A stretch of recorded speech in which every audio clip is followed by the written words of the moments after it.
ಸಮಯದಲ್ಲಿ ಎದ್ದು ಮೊರೆಯಿಟ್ಟೆನು. ನಿನ್ನ ವಾಕ್ಯವನ್ನು ನಿರೀಕ್ಷಿಸಿಕೊಂಡಿದ್ದೇನೆ.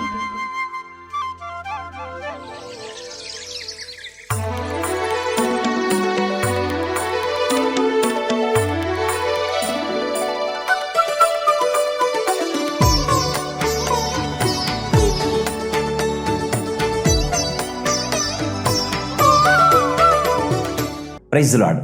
ಪ್ರೀತಿಯ ಬಿಗ್ ಜೆ ಟಿ ವಿ ವೀಕ್ಷಕರೇ, ಈ ಮುಂಜಾನೆ ವೇಳೆಯಲ್ಲಿ ಮುಂಜಾನೆ ಮುತ್ತುಗಳು ಕರ್ತನ ವಾಕ್ಯದ ಆಲೋಚನೆಯೊಂದಿಗೆ ಈ ಕಾರ್ಯಕ್ರಮದಲ್ಲಿ ನಿಮ್ಮನ್ನು ಉತ್ತೇಜಿಸುತ್ತಾ ಈ ದಿವಸ ನಿಮ್ಮೆಲ್ಲ ಕೆಲಸ ಕಾರ್ಯಗಳು ಆಶೀರ್ವಾದಕರವಾಗಿರೋದಕ್ಕಾಗಿ, ನಿಮ್ಮೆಲ್ಲ ಪ್ರಯಾಣಗಳು ಸುರಕ್ಷಿತವಾಗಿರೋದಕ್ಕಾಗಿ, ಕರ್ತನ ದೈವಿಕವಾದ ಸಮಾಧಾನ, ದೈವಿಕವಾದ ಆಶೀರ್ವಾದದಲ್ಲಿ ನೀವು ಜೀವಿಸೋದಕ್ಕೋಸ್ಕರ, ವಾಕ್ಯದ ಆಲೋಚನೆಯೊಂದಿಗೆ ಪ್ರಾರ್ಥಿಸೋದಕ್ಕೋಸ್ಕರ ಮುಂಜಾನೆಯ ಮುತ್ತುಗಳು ಈ ಕಾರ್ಯಕ್ರಮದಲ್ಲಿ ನಾವು ನಿಮ್ಮೊಂದಿಗಿದ್ದೇವೆ.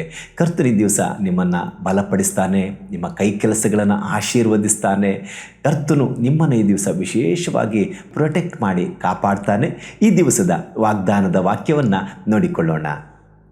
ಜ್ಞಾನೋಕ್ತಿ 28ನೇ ಅಧ್ಯಾಯ 20ನೇ ವಾಕ್ಯ. ನಂಬಿಗಸ್ತನು ಆಶೀರ್ವಾದ ಪೂರ್ಣನಾಗುವನು. Praise the Lord. ನಂಬಿಗಸ್ತನು ಆಶೀರ್ವಾದ ಪೂರ್ಣನಾಗುವನು. ನಂಬಿಗಸ್ತಿಕೆ ಬಹಳ ಮುಖ್ಯವಾದದ್ದು, ಬಹಳ ಮುಖ್ಯವಾದದ್ದು. ನಂಬಿಕೆ ಹಾಗೂ ನಂಬಿಗಸ್ತಿಕೆ ಇದು ಬಹಳ ಬಹಳ ವ್ಯತ್ಯಾಸಮಯವಾದಂಥ ಒಂದು ಪದ. ಅನೇಕ ಬಾರಿ ನಾವು ತಪ್ಪರ್ಥ ಮಾಡಿಕೊಳ್ತೇವೆ. ನಮಗೆ ನಂಬಿಕೆ ಇದೆ, ನಾವು ದೇವ್ರು ನಂಬ್ತಿದ್ದೀವಿ. ಹೌದು, ನಾವೆಲ್ಲರೂ ದೇವರು ನಂಬ್ತೀವಿ. ಈ ಜಗತ್ತಿನಲ್ಲಿ ಬಹಳ ದೊಡ್ಡ ಸಂಖ್ಯೆಯ ಜನರು ಯೇಸುವನ ದೇವರು ಎಂಬುದಾಗಿ ನಂಬ್ತಾರೆ. ಆದರೆ ಅವರಲ್ಲಿ ಬಹಳ ಕೊಂಚ ಒಂದು ಸಣ್ಣ ಗುಂಪು ಆ ಯೇಸುವಿಗೆ, ಆ ಪರಲೋಕದ ದೇವರಿಗೆ ನಂಬಿಗಸ್ತರಾಗಿ ಜೀವಿಸ್ತಿದ್ದಾರೆ. ಹಾಗಾಗಿ ಇವತ್ತು ನಿಮ್ಮೆಲ್ಲ ಕೆಲಸ ಕಾರ್ಯಗಳಲ್ಲಿ ನೀವು ದೇವರ ಆಶೀರ್ವಾದ ಹೊಂದಿಕೊಳ್ಬೇಕಾ? ದೇವರ ವಾಕ್ಯವನ್ನು ನಾವು ನೋಡಿದ್ದೀವಿ. ನಂಬಿಗಸ್ತನು ಆಶೀರ್ವಾದ ಪೂರ್ಣನಾಗ್ತಾನೆ.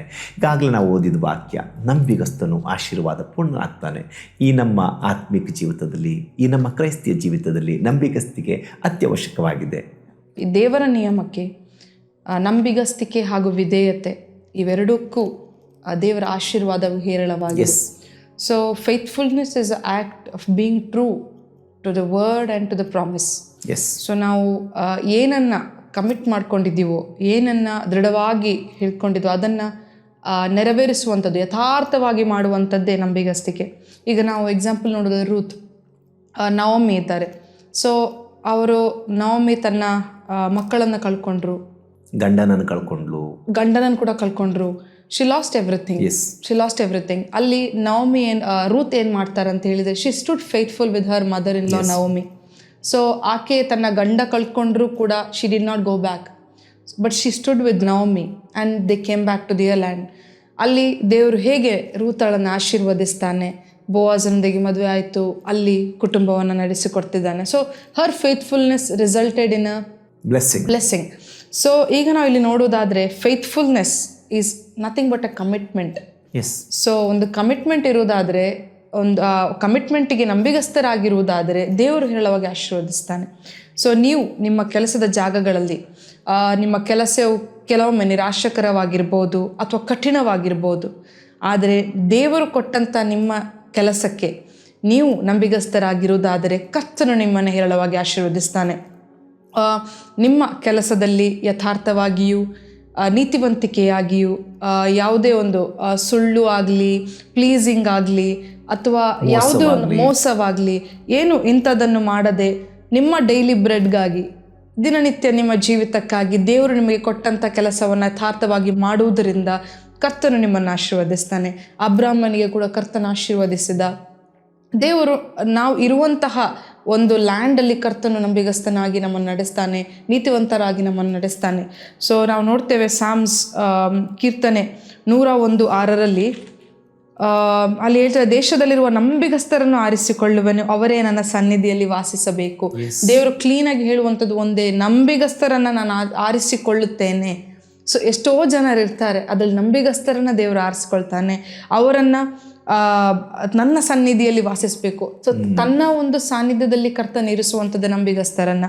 ಸೊ ನಾವು ನೋಡ್ತೇವೆ, ನಿಮ್ಮ ಕೆಲಸ ಕಾರ್ಯಗಳಲ್ಲಾಗಲಿ, ನಿಮ್ಮ ದಿನನಿತ್ಯ ಜೀವಿತಗಳಲ್ಲಾಗಲಿ ದೇವರಿಗೆ ನಂಬಿಗಸ್ತರಾಗಿ ಜೀವಿಸ್ರಿ. ಅದೇ ರೀತಿ ನಾವು ನೋಡೋದಾದ್ರೆ ಸ್ಟೂಡೆಂಟ್ಸ್, ಪ್ರಿಯರೇ, ಮಕ್ಕಳೇ, ನಿಮಗೆ ಕೊಟ್ಟಂಥ ಜವಾಬ್ದಾರಿ, ತಂದೆ ತಾಯರಿಗೆ ವಿಧೇಯರಾಗಿರ್ರಿ.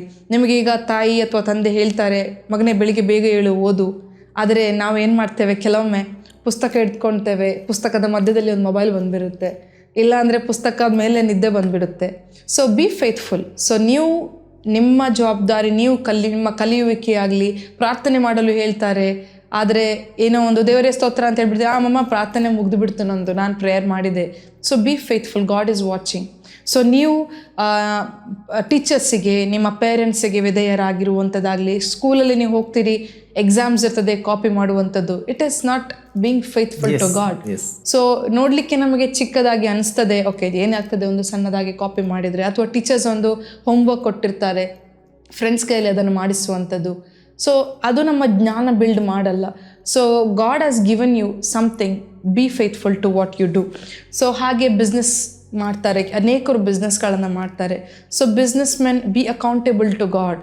ದೇವರಿಗೆ ನೀವು ಅಕೌಂಟೇಬಲ್ ಆಗಿರಬೇಕಾಗಿದೆ. ನಿಮ್ಮ ಯಜಮಾನನಾದ ಕರ್ತನು ನಿಮ್ಮನ್ನು ನೋಡ್ತಾ ಇದ್ದಾನೆ. So you might be a owner of a company or owner of anything, may be a shop or whatever, ಆದರೆ ನಿಮ್ಮ ಯಜಮಾನನಾದ ದೇವರು ನಿಮ್ಮನ್ನು ನೋಡ್ತಾ ಇದ್ದಾನೆ. ನೀವು ನಿಮ್ಮ ಕೆಲಸದಲ್ಲಿ ಎಷ್ಟು ನಂಬಿಗಸ್ತರಾಗಿದ್ದೀರಿ. ನಷ್ಟವಾದರೂ ಪ್ರಾಮಾಣಿಕತೆ ತಪ್ಪಬಾರದು ಎಂದಿಗೂ ಕೂಡ. ಎಷ್ಟೇ ಕಷ್ಟ ಇರೋದಿದ್ರೂ ಕೂಡ ದೇವರಿಗೆ ನಂಬಿಗಸ್ತರಾಗಿ ನಾವು ನಡೆಯೋದಾದರೆ ದೇವರು ಮೇಲೆತ್ತುತ್ತಾನೆ. ಸೊ ನಾವು ದೇವರನ್ನು ಹಿಡಿದುಕೊಂಡು ದೇವರನ್ನು ನಂಬಿ ಕೆಲಸ ಪ್ರಾರಂಭಿಸುವಾಗ ದೇವರು ಎಂದಿಗೂ ನಷ್ಟವನ್ನು ಎದುರಿಸಲು ಬಿಡುವುದೇ ಇಲ್ಲ, ನಷ್ಟ ಕೊಡುವುದಿಲ್ಲ, ದೇವರು ನಡೆಸ್ತಾ ಹೋಗ್ತಾನೆ. ಸೊ ದೇವರನ್ನು ಮುಂದಿಟ್ಟುಕೊಂಡು ಎಲ್ಲವೂ ಮಾಡ್ರಿ ಪ್ರಿಯರೇ, ದೇವರು ನಂಬಿಗಸ್ತನಾಗಿದ್ದಾನೆ. ಎಸ್ ಪ್ರಿಯ ವೀಕ್ಷಕರೇ, ಈ ಮುಂಜಾನೆ ವೇಳೆಯಲ್ಲಿ ನಿಮ್ಮೆಲ್ಲರ ಸಂಗಡ ಒಂದು ದೇವರ ವಾಕ್ಯದ ಆಲೋಚನೆಯಿಂದ ಉತ್ತೇಜಿಸ್ತಿದ್ದೇವೆ. ನಂಬಿಗಸ್ತಿಕೆ ಬಹಳ ಅತ್ಯವಶ್ಯಕ. ಈಗಾಗಲೇ ನಾವು ವಾಕ್ಯದಿಂದ ನೋಡ್ತಾ ಇದ್ದೇವೆ, ನಂಬಿಗಸ್ತನು ಆಶೀರ್ವಾದ ಪೂರ್ಣನಾಗ್ತಾನೆ. ಅಷ್ಟು ಮಾತ್ರವಲ್ಲ, ಭೂಲೋಕದಲ್ಲಿ, ದೇಶದಲ್ಲಿ ಎಲ್ಲ ಕಡೆ ದೇವರು ಹುಡುಕುತ್ತಿರುವುದು ನಂಬಿಗಸ್ತರನ್ನು. ಇವತ್ತು ನೀವು ನಾನು ಆರಾಧಿಸುವ ದೇವರು, ಆತನು ಈಸ್ ಅ ಫೇತ್ಫುಲ್ ಗಾಡ್. ನಂಬಿಗಸ್ತನಾದ ದೇವರ ಮಕ್ಕಳು ನಾವು. ಇವತ್ತು ನಾವು ಮಾಡೋ ಬಿಸ್ನೆಸ್ ಆಗಿರಲಿ, ನಮ್ಮ ಕೆಲಸ ಕಾರ್ಯಗಳಾಗಿರಲಿ, ಎಲ್ಲ ಸ್ಥಳದಲ್ಲೂ ಆ ನಂಬಿಗಸ್ತ ತಂದೆಯ ಮಕ್ಕಳಾದ ನಾವು, ನಮ್ಮ ಕಾರ್ಯಗಳು ಅದು ಬಹಳ ದೇವರ ದೃಷ್ಟಿಯಲ್ಲಿ ಅದು ಪ್ರಾಮಾಣಿಕವಾಗಿರಬೇಕು. ಇಲ್ಲದೆ ಹೋದರೆ ನಮ್ಮ ಕೈ ಕೆಲಸಗಳು ಆಶೀರ್ವದಿಸಲ್ಪಡಲು ಸಾಧ್ಯವಿಲ್ಲ. ಅನೇಕರು ಕಷ್ಟಪಟ್ಟು ದುಡಿದು, ಅನೇಕರು ನಾನಾ ರೀತಿಯಾದಂಥ ಅಡ್ಡಿಗಳು, ಒತ್ತಡದಲ್ಲಿ ಇರುವುದಕ್ಕೆ ಕಾರಣ ನಂಬಿಗಸ್ತಿಕೆಯ ಕೊರತೆ. ಬೈಬಲ್ನ ಮಾತುಗಳು ಯಾವತ್ತೂ ಸುಳ್ಳಾಗುವುದಿಲ್ಲ. ಎಂದಿಗೂ ದೇವರು ತನ್ನ ವಾಕ್ಯದ ಮೂಲಕ ಏನು ವಾಗ್ದಾನ ನೀಡಿದ್ದಾನೋ, ಏನು ಆತ ನೋಡಿದ್ದ ಅದು ನೆರವೇರ್ತದೆ. ಹಾಗಾಗಿ ಇವತ್ತು ನಿಮ್ಮ ಕೆಲಸ ಕಾರ್ಯಗಳಲ್ಲಿ ನೀವು ದೇವರ ಮುಂದೆ ನಂಬಿಗಸ್ತರಾಗಿರೋದಾದರೆ, ಯಾವ ಕೆಲಸವಾಗಿರಲಿ, ದೇವರು ನನ್ನ ನೋಡ್ತಾ ಇದ್ದಾನೆ, ದೇವರು ನನಗೆ ಕೆಲಸ ಕೊಟ್ಟಿದ್ದಾನೆ ಎಂಬುದಾಗಿ ನೀನು ನಂಬಿಗಸ್ತನಾಗಿ ಮಾಡುತ್ತಿರೋದಾದರೆ, ನೀನು ಮಾಡುತ್ತಿರುವ ಕೆಲಸ ಸಣ್ಣ ಕೆಲಸವಾಗಿರ್ಬೋದು, ನಿನ್ನ ಸಂಬಳ ಸಣ್ಣದಾಗಿರ್ಬೋದು, ಆದರೆ ದೇವರ ದೃಷ್ಟಿಯಲ್ಲಿ ನೀನು ನಂಬಿಗಸ್ತನಾಗಿ ಮಾಡೋದಾದರೆ ಆ ಕೆಲಸ ನಿನ್ನನ್ನು ಆಶೀರ್ವಾದಕ್ಕೆ ನಡೆಸ್ತದೆ. ಯಾಕಂದರೆ ಈ ವಾಕ್ಯವನ್ನು ನಂಬಿ ನೀನು ಜೀವಿಸ್ತಾ ಇದ್ದೀಯಾ. ಈ ವಾಕ್ಯ ಹೇಳ್ತದೆ, ಮಗಳೇ ನೀನು ನಂಬಿಗಸ್ತಳಾಗಿರೋದಾದರೆ ನಾನು ನಿನ್ನನ್ನು ಆಶೀರ್ವದಿಸ್ತೇನೆ ಎಂಬುದಾಗಿ ಬೈಬಲ್ನಲ್ಲಿ 2 ಥೆಸಲೋನಿಕದವರಿಗೆ ಬರೆದ ಪತ್ರಿಕೆ 5ನೇ ಅಧ್ಯಾಯ ಅಲ್ಲಿ 24ನೇ ವಾಕ್ಯ, ನಿಮ್ಮನ್ನು ಕರೆಯುವವನು ನಂಬಿಗಸ್ತನು, ಆತನು ತನ್ನ ಕಾರ್ಯವನ್ನು ಸಾಧಿಸುವನು. ನನ್ನನ್ನು ಕರೆದ ದೇವರು ಈಸ್ ಅ ಫೇತ್ಫುಲ್ ಗಾಡ್.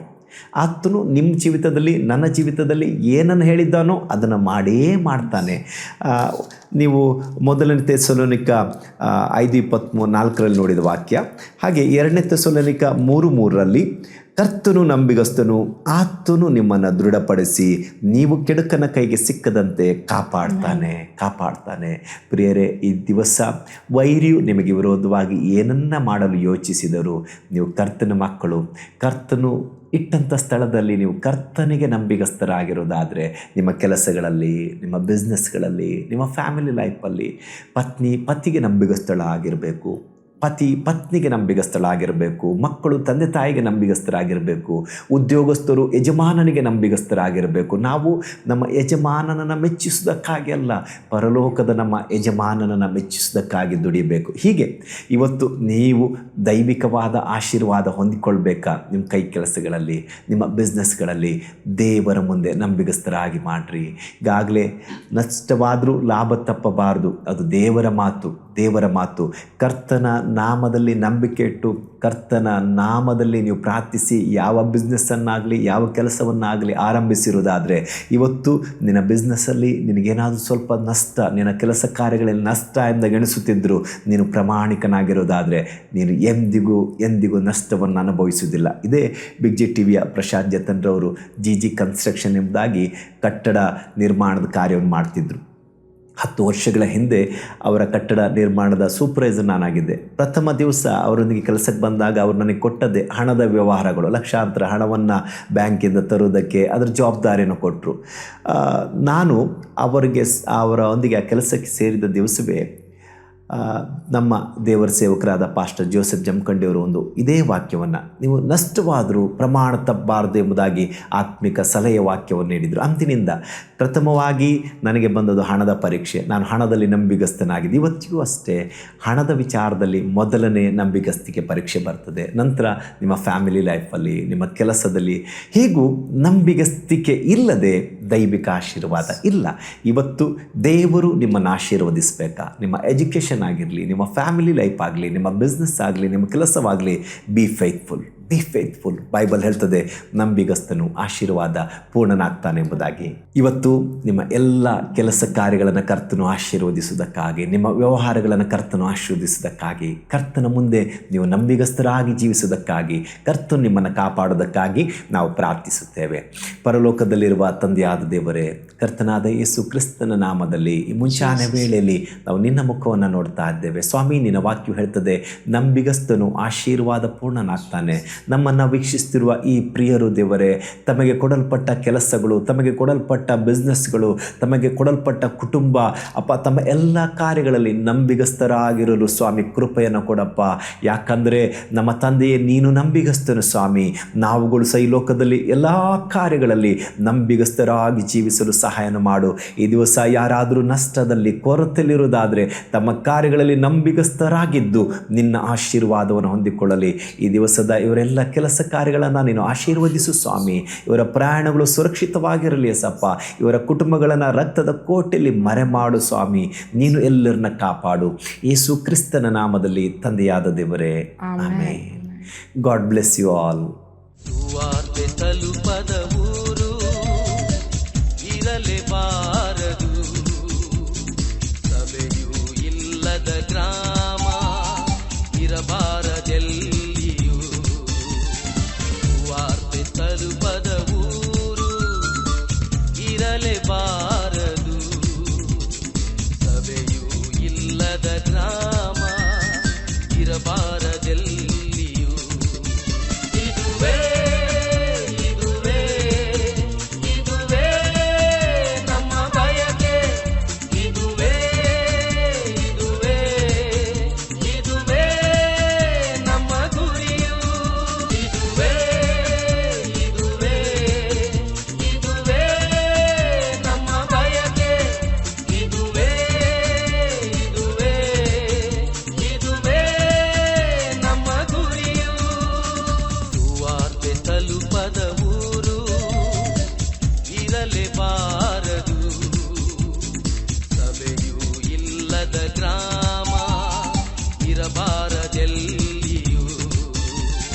ಸುವಾರ್ತೆ ತಲುಪದ ಊರು ಇರಲೇಬಾರದು, ಸಭೆಯೂ ಇಲ್ಲದ ಗ್ರಾಮ ಇರಬಾರದೆಲ್ಲಿಯೂ.